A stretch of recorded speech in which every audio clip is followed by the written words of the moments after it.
US president Trump যে একটা অদ্ভুত ট্যাক্স ট্যারিফ চালু করেছেন লিবারেশন ডেতে, যেটাকে ইউরোপের বিভিন্ন দেশের রাষ্ট্রপ্রধানরা বেশ কূটনৈতিক ভাষা ব্যবহার করে সমালোচনা করছেন কড়াভাবেই। কিন্তু কাঁচা ভাষায় বললে এটা বলতে হয় যে একটা ম্যাড ম্যান শো বা পাগলামি ট্যাক্স। তিনি যেভাবে ট্যাক্সটা চালু করেছেন সেটা হচ্ছে এরকম যে কোনো একটা দেশ থেকে আমেরিকা যে সমস্ত পণ্য কেনে এবং যে সমস্ত পণ্য বেচে, এটার মাঝখানে যে গ্যাপটার পার্সেন্টেজ বের করে তার হাফ ট্যাক্স বসিয়েছেন বিভিন্ন দেশের উপরে। যেমন বাংলাদেশ আমেরিকাতে $8 বিলিয়ন পণ্য বিক্রি করে এবং $2 বিলিয়ন পণ্য কেনে। এর মাঝখানে যে 6 বিলিয়নের গ্যাপটা আছে সেটার সাথে 8 বিলিয়ন মিলিয়ে, মানে 8 বিলিয়নের পণ্য যেহেতু তারা কিনছে, সেটার পার্সেন্টেজ বের হয়েছে 74% এবং বাংলাদেশকে দেওয়া হয়েছে 37%। এরকম সব দেশের সাথে বেশিরভাগ দেশের সাথে আমেরিকার এরকম গ্যাপ আছে।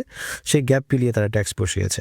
এখন বাংলাদেশের কনটেক্সটে যদি আলোচনা করা হয়, বাংলাদেশ যেহেতু গার্মেন্টস প্রোডাক্ট বেশি সেল করে আমেরিকাতে, এখানে উল্লেখ্য যে বাংলাদেশের গার্মেন্টসের মূল বিক্রি বা সব মিলিয়ে বিক্রি হচ্ছে $55 বিলিয়ন 55। এর 7 থেকে 8 বিলিয়ন বিক্রি করে আমেরিকাতে। সো এটা একটা বড় পর্শন, বাট খুব বেশি বড়ও না। কম্পিটিশন কারা কারা আছে যারা আমেরিকাতে এরকম গার্মেন্টস বিক্রি করে? বাংলাদেশের কম্পিটিটর তারা হচ্ছে চায়না এবং ইন্ডিয়া এবং ভিয়েতনাম, এই ধরনের রাষ্ট্রগুলো। এই সমস্ত দেশের উপরেও কিন্তু ট্যাক্স বসেছে। ইন্ডিয়াতে 26%, ভিয়েতনামে 49% এবং চায়নাতে 34%। চায়নাতে এক্সট্রা আরও 20% ট্যাক্স আছে, যে কারণে চায়না হয়ে যাবে 54%। এখানে বাংলাদেশের এই জন্য গার্মেন্টস ইন্ডাস্ট্রির অত বেশি ক্ষতি হওয়ার খুব একটা কারণ নেই, কারণ বাংলাদেশে এমনিতেই একটা খুব সুবিধাজনক অবস্থানে তাদের খুব কম খরচের লেবার থাকার কারণে, এবং এই কারণে বাংলাদেশের গত 10 বছরে 15 বছরে অনেক বেশি প্রবৃদ্ধি হয়েছে এরকম গার্মেন্টস প্রোডাক্ট বিক্রি করার ক্ষেত্রে। যেমন 2013 সালের আগে বাংলাদেশের ইউএসএতে কোনো ট্যাক্স দিতে হতো না। জিএসপি নামের সুবিধাটা ছিল, যেটা 13 সালের পর থেকে আর নাই। 15%-এর বেশি ট্যাক্স দিতে হয় এখন। তারপরেও ইউএস মার্কেটে বাংলাদেশের গার্মেন্টস পণ্যের বিক্রি 200 গুণেরও বেশি বেড়েছে, মানে দ্বিগুণেরও বেশি বেড়েছে। সো সেই ট্যাক্সটা খুব একটা প্রভাব বিস্তার করেনি। এখনই ট্যাক্সের প্রভাব বিস্তার করার সম্ভাবনা খুব কম, যেহেতু বাংলাদেশের যারা কম্পিটিটর ভিয়েতনাম এখানে কিছু লুজ আউট করবে এবং সেখানে বাংলাদেশের কিছু প্রবৃদ্ধির সম্ভাবনা আছে। এবং ইন্ডিয়ার যে 26% শুনলে মনে হয় যে 11% তারা কম ট্যাক্স দিবে ইউএসএতে, কিন্তু সত্যিকার অর্থে এই নিউ ট্যারিফের আগেও বাংলাদেশ দিত 15.52% ট্যাক্স আর ইন্ডিয়া দিত 8%, মানে 9% কম দিত। তারপরেও বাংলাদেশের গার্মেন্টসের বিক্রি গত 10 বছরে ইন্ডিয়াকে প্রায় ছাড়িয়ে যাওয়ার মানে জায়গায় পৌঁছে গিয়েছিল। সেই কারণে গার্মেন্টসের ক্ষতি হওয়ার সম্ভাবনা একটু অত বেশিটা না, যতটা আসলে বিভিন্ন মিডিয়াতে বলা হচ্ছে। বাংলাদেশের গার্মেন্টসের মালিকরা অবশ্য অনেক হাহুতাশ করবে এবং অনেক বেশি সুবিধা নেওয়ার চেষ্টা করবে সরকার থেকে, কারণ সর্বকালীন একটা সমস্যা তো হতেই পারে।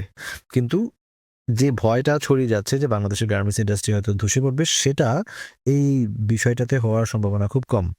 এর মাঝখানে বলি নেই, আমি তো আসলে কোনো অর্থনীতিবিদ না, তাই এই বিষয়ে কথা বলাটা আমার আসলে সাজে না।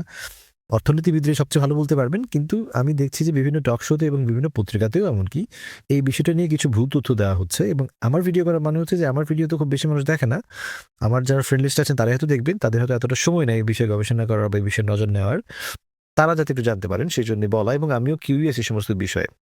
তো ট্রাম্পের যে অদ্ভুত ট্যাক্সটা, সেটা তো শুধু বাংলাদেশের জন্য বসলো না। আমরা যেটা গার্মেন্টস ইন্ডাস্ট্রির কথা বললাম, গার্মেন্টস ইন্ডাস্ট্রিতে খুব বেশি বড় প্রভাব পড়ার সম্ভাবনাটা কম, যেহেতু সব দেশের উপরে ট্যাক্স বসেছে। এবং বাংলাদেশের সাথে আমেরিকান বায়ারদের যে সম্পর্ক, তাদের যে দীর্ঘদিনের সেট আপ, সেটা ছেড়ে তারা কয়েক পার্সেন্টের জন্য অন্য দেশে যাওয়ার সম্ভাবনাটা কম, এবং অন্য দেশে যাওয়াটা সুযোগও নাই। সব দেশেই ট্যাক্স বসেছে। ইভেনচুয়ালি যে ট্যাক্সটা, সেটা আমেরিকান কনজিউমারকেই পে করতে হবে। এবং বাংলাদেশ যে সমস্ত পোশাক আশাক রপ্তানি করে আমেরিকাতে, সেগুলো হচ্ছে কম দামি শার্ট বা এরকম বিভিন্ন টি শার্টের পোশাক, যেটা হয়তো আগে $10 কিন্তু আমেরিকানরা, মানে কনজিউমার রিটেল স্টোর থেকে, এটা এখন $15 কিনতে হতে হবে।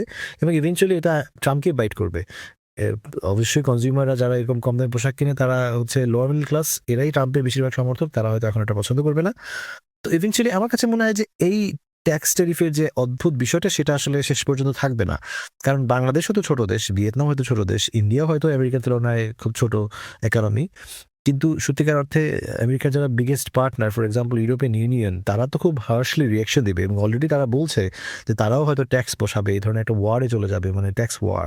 এবং সেটা হলে আমেরিকাকে পিছিয়ে আসতেই হবে, কারণ এই ট্যাক্স ওয়ারে তো আসলে সুবিধাজনক কিছু নাই। আর এই যে ট্যাক্স ট্যারিফ, এই সমস্ত ট্যারিফ নিয়ে কোনো দেশ কিন্তু আসলে নির্ভরশীল হয় না। আপনি বাংলাদেশের কথা চিন্তা করে দেখেন, বাংলাদেশ যে মোটর ভেহিকেলের উপরে এত বেশি ট্যাক্স বসায়, 65% থেকে 400% পর্যন্ত, এটা থেকে তো বাংলাদেশের ইকোনমিতে খুব বেশি কোনো লাভটাভ হয় না। এটা বসানো হয় যাতে বাংলাদেশের ডলারগুলো বাইরে খুব বেশি না যায়, এবং বাংলাদেশ যাতে এত বেশি গাড়ি টাড়ি না কেনে, হ্যাঁ, যেহেতু বাংলাদেশ সাথে প্রেফায়ার না, এই কারণে ট্যাক্স বসানো হয়। কিন্তু বাংলাদেশের ইকোনমি এগুলোতে চলে না।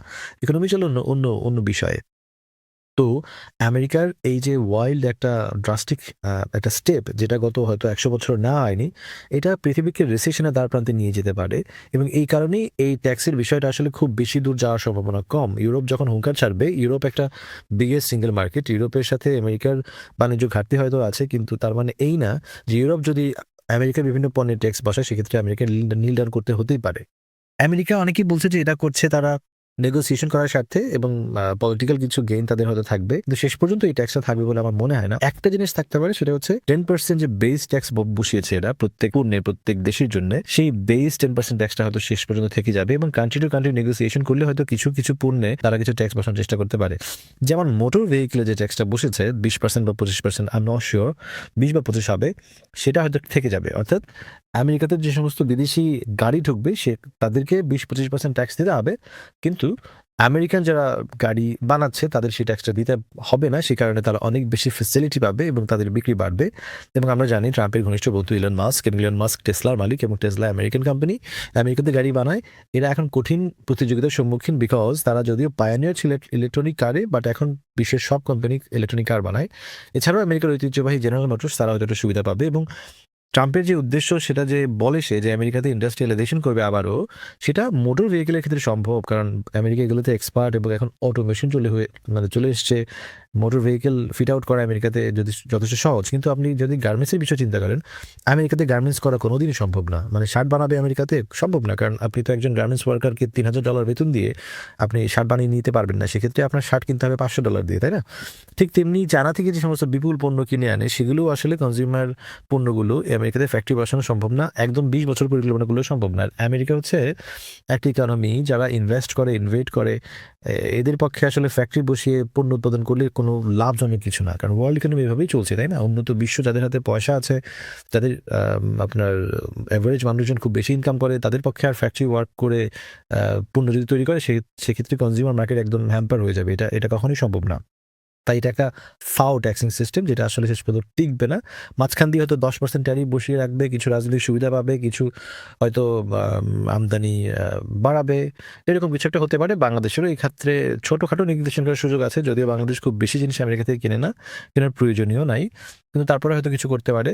অল ইন অল বাংলাদেশের জন্য খুব আহামরি প্রভাব পড়বে বলে মনে হয় না। যদি অন্য কোনো দেশের ট্যাক্স আসলে কমে বা পুরোপুরি ট্যাক্সটা উঠে যায়, এই ওয়াইল্ড ট্রাম্প ট্যারিফ, সেটা হয়তো বাংলাদেশ থেকে উঠে যাবে এবং বাংলাদেশ সরকার তো আর বসে থাকবে না।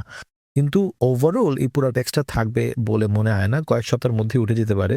আই এম নট শিওর, আমি কোনো ইকোনমিস্ট না, বাট মনে হয় যে এই ধরনের একটা ট্যাক্স যদি পৃথিবীতে থাকে, গ্লোবালাইজেশনে সমস্যা হয়ে যেতে পারে এবং আমেরিকার জন্যও তো এটা খারাপ। ইউরোপ ভাবতে পারে যে ওকে, আমার আমেরিকার থেকে নির্ভরশীলতা কমাতে হবে, আমি অন্যান্য মার্কেটে চলে যেতে হবে। চায়না ইউরোপ প্যাক্ট হতে পারে, রাশিয়া এখান থেকে ঢুকতে পারে। সো এটা একটা খুব স্পর্শকাতর বিষয়, শেষ পর্যন্ত সেটা থাকবে না। ট্রাম্প যখন দেখবে যে তার তার মানে মূর্খ সাপোর্টার যারা আছে ডানপন্থী, তারা মোটামুটি খুশি, তখন আন্ডার দ্য টেবিল সবকিছু আবার ঠিক হয়ে যাবে, ট্যাক্স উঠে যাবে, এরকম হওয়ার সম্ভাবনাটাই বেশি।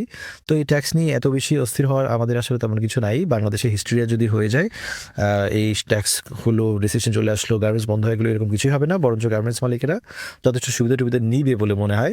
যেটা 2013 সালের কথা বললাম, জিএসপি উঠে যাওয়ার পরে বাংলাদেশের গার্মেন্টস মালিকরা অনেক সুবিধা নিয়েছে, কিন্তু পণ্য রপ্তানি আরো দ্বিগুণ, 3 গুণ, 4 গুণ হয়ে গেছে। এছাড়াও আরেকটা সম্ভাবনা দেখেন যে চায়নাতে যেহেতু 54% ট্যাক্স, চায়না থেকে প্রচুর পরিমাণ গার্মেন্টস পণ্য ইউএসএতে যায়, সম্ভবত 30-40 বিলিয়নের বেশি। এখন তো সেটার খরচ বেড়ে যাবে। চায়না হয়তো ভাবতে পারে, বা চাইনিজ বিজনেসম্যানরা ভাবতে পারে, সেক্ষেত্রে আমরা বাংলাদেশে এসে গার্মেন্টস খুলি এবং বাংলাদেশ থেকে পণ্য রপ্তানি করি আমেরিকাতে সাইড ডোর দিয়ে, যেখানে ট্যাক্স বাঁচবে এবং আমাদের তো অলরেডি বায়ারগুলো রেডি আছে আমেরিকাতে, তারা হয়তো এটা পছন্দ করবে। সেটাতে বাংলাদেশের জন্য ফরেন ইনভেস্টমেন্টের একটা সম্ভাবনা দ্বারও খুলতে পারে। সমস্ত নেগেটিভিটি থেকে তো পজিটিভিটি নিতে হবে। তো বাংলাদেশের জন্য আমার মনে হয় না এটা খুব একটা বিষয়। এটা বাংলাদেশের খেলা না, এটা অন্যান্য দেশের খেলা। চায়নাকে টার্গেট করছে আমেরিকা, ইউরোপিয়ান ইউনিয়নকে মনে হয় টার্গেট করছে না, কিন্তু ইউরোপিয়ান ইউনিয়নের লোকজন তো ক্ষেপছে এবং সেটার জন্য আমেরিকাকে ভুগতে হতে পারে। এবং এই সমস্ত কম্বাইন্ড প্রেশারের কারণে একসময় দেখা যেতে পারে যে এই ট্যাক্সটা থাকবে না, চায়নার উপরে ট্যাক্সটা হয়তো থেকে যেতে পারে, আর 10% বেস ট্যাক্স সবার জন্য থেকে যেতে পারে, এবং মোটরের জন্য, মোটর ভেহিকেলের উপর যে ট্যাক্স, সেটা থেকে যেতে পারে। এটাই হচ্ছে আমার ধারণা। বাট আমি যেহেতু ইকোনমিস্ট না এবং কেউই না, সো আমার ধারণাকে এত গুরুত্ব দেওয়ার কিছু নাই। বাট এই হচ্ছে ওভারঅল বিষয় এই ট্যাক্স বিষয়তে। এটা আমার জানাশোনা ছিল যতটুকু, সেটুকু জানার চেষ্টা করলাম। আপনারা যারা শুনলেন সবাইকে ধন্যবাদ।